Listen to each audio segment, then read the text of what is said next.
Assalamualaikum anak-anak. Bertemu kembali di Humairah Education.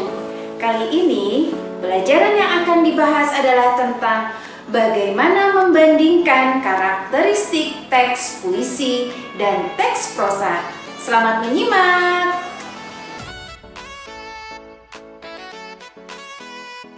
Anak-anak, yang pertama akan kita bahas yaitu tentang puisi.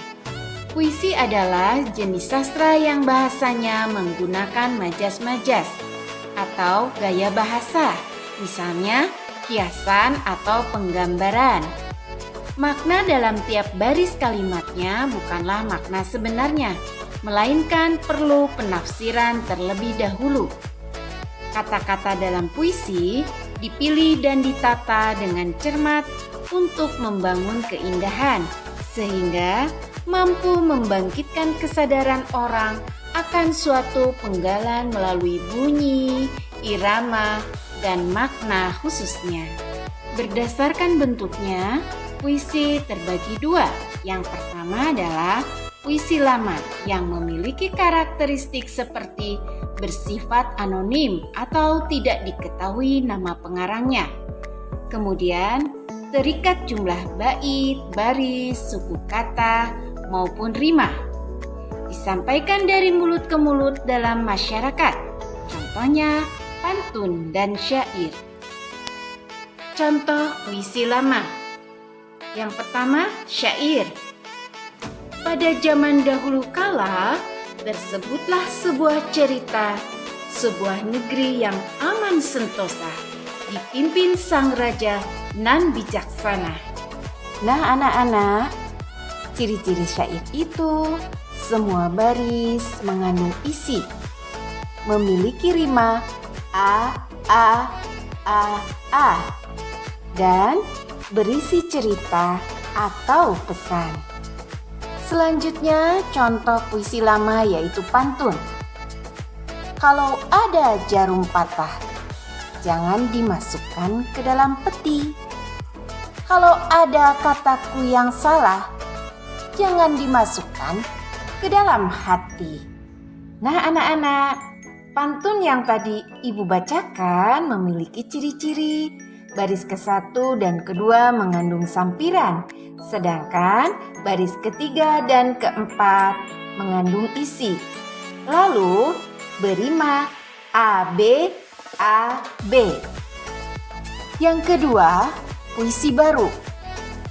Puisi baru adalah jenis puisi yang bebas dan tidak terikat oleh aturan tertentu, seperti jumlah kata, suku kata, baris, ritme, atau jumlah bait dalam penulisannya. Puisi ini sering disebut juga puisi modern. Mari kita simak contoh puisi baru. Ayahku, betapa besar jasamu, tidak kenal lelah bekerja, membanting tulang demi keluarga, demi anak-anak dan istrimu. Terima kasih ayahku, engkau selalu membimbingku.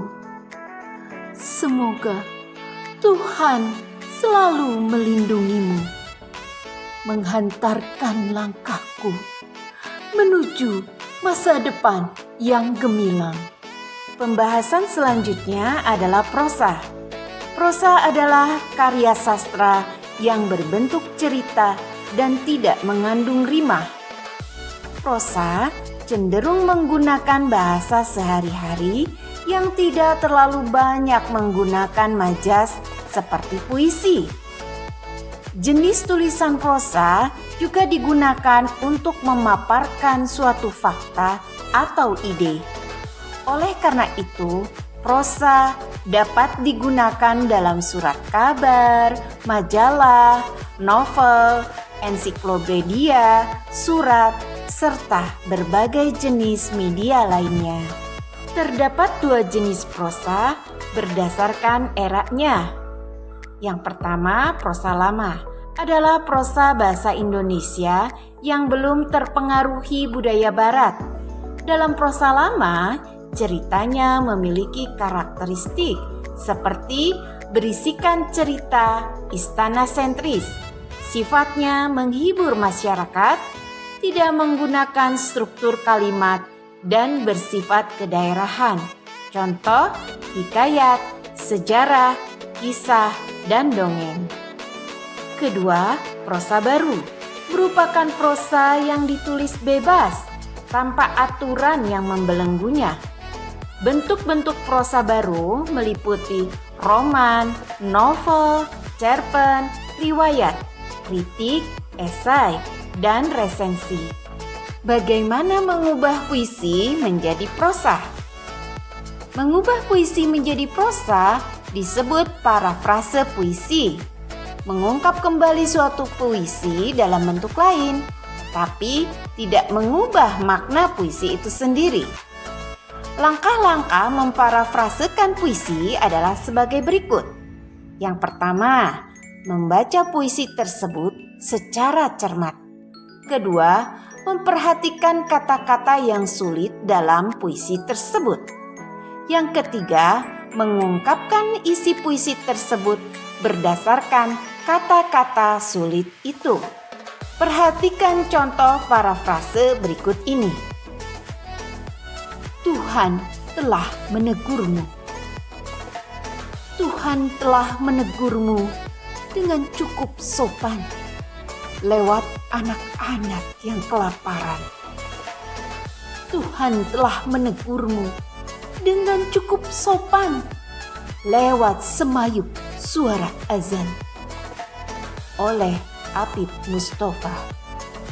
Setelah diparafrasekan menjadi Tuhan telah menegurmu.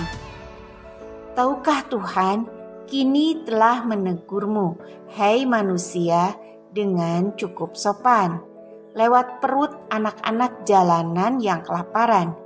Dengarkan, Tuhan telah menegurmu lagi dengan cukup sopan, lewat semayup atau kumandang suara azan. Nah, anak-anak, semoga kalian mengerti ya tentang apa itu teks puisi dan teks prosa. Jangan lupa loh, like, comment, share, and subscribe. Terima kasih.